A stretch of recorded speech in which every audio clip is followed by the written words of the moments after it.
Сәлеметсіздер ме, балалар? Нөмірі 68 мектеп гимназиясы бастауыш сынып мұғалімі Абдраимова Жазира Момбекқызы. Әдебиеттік оқу 4-ші сынып 93-ші сабақ. Сабақтың тақырыбы қазыналы жердің болашағы. Көңіл күйімізді көтеріп алайық, балалар. Бүгінгі күн терезеден міне бізге тұр қарап, сондай жақсы көңіл күймен басталады бұл сабақ. Үй тапсырмасын пысықтап алайық. Тоңазытқыштың қуанышы тақырыбында жоспар бойынша мысал құрап жазу, суретін салу.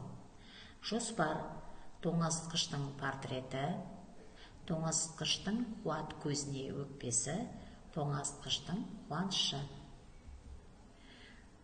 Сабақтың мақсаты: түрлі дерек көздерден қажетті ақпаратты табу, өңдеу және тұжырым жасау, себеп-салдарлық байланысын сызба түрінде көрсету. Ойлан айдары бойынша топтық жұмыс жасайық, балалар. Сөздерді оқып, тақырыппен байланыстырып, ойларыңды айтыңдар. Жарайсыңдар, балалар. Қазақ жері кең байтақ даладан тұрады. Біздің ел кен, пайдалы қазбаға бай. Қазақ халқы ерінбей еңбек етіп, өз жерінің қазынасын пайдаланып жатыр. Байлығы тасыған қазақ халқының болашағы бақытқа толы болатыны анық. Жарайсыңдар, балалар. Бүгінгі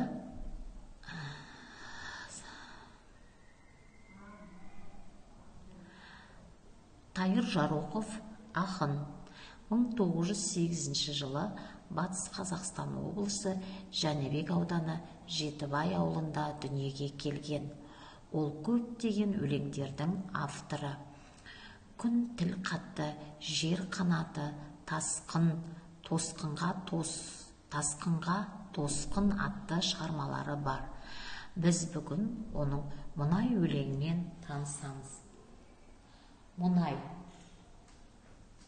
Каспийдің күміс көбік толқынындай, бұрқанып жердің астын керней тулай, арналы алып ембі шыңырауынан бұрқырап көкке шапшып шыққан мұнай. Бұрғы сап жердің 70 қабатына, ағызған мұнайды ер қайратына, сүйсініп елім көкке шарықтаған, күш беріп самолеттің қанатына. Жайнаған біздің байтақ жер кенге бай, тең келер біздің елге ел бар қандай. Қанындай елдің соққан жүрегінің шалықтап өмір көлі жатыр мұнай. Дәлелде айдары бойынша жұпты жұмыс жасайық, балалар. Ақынның мұнай өмірдің көлі деген ойын түсіндіріңдер. Мұнай өте бағалы қазба. Оны дүние жүзіне сату арқылы қазақ елі пайдасына асырап отыр. Одан басқа мұнай көліктердің жанар жағар майына жұмсайды. Жарайсыңдар, балалар. Біліміңді қолдан айдарында мұнай деген еліміздің қай аймақтары еске түседі? Дұрыс айтасыңдар, балалар. Еліміздің батыс өлкесі еске түседі. Өйткені мұнай өндірісі Маңғыстау, Атырау өлеңдерінде дамыған. Ақынның мақтаныш сезімін білдірген сөздерін тауып оқы. Жайнаған біздің байтақ жер кенге бай, тең келер біздің елге ел бар қандай. Жарайсыңдар, балалар. Маңғыстау өлеңімен танысайық. Кеш батпақ құба шөл, Маңғыстаудың даласы, бүгін байлық тумасы, ол шілпілдеген шарасы. Атқылатқан тереңнен, қақ жарып жер өзегін, асырады кемердің газ бен мұнай өзенін. Алынбаған кені көп, Маңғыстаудың қойнында, еңбекте өзған ері көп, жеңіс пенен той мұнда. Әубәкір Қайрановтың Маңғыстау өлеңі. Балалар, мұнайдан не алынады? Әтір, жанармай, пластмасса ыдыстар, мәшине дөңгелектері алынады. Жарайсыңдар.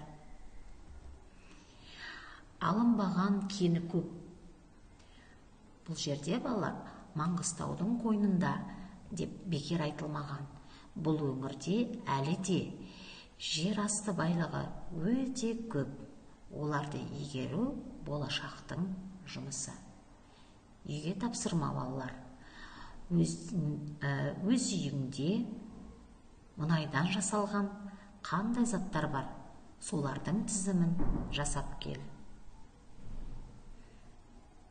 Назар қойып тыңдағандарыңызға рахмет. Сау болыңдар балалар.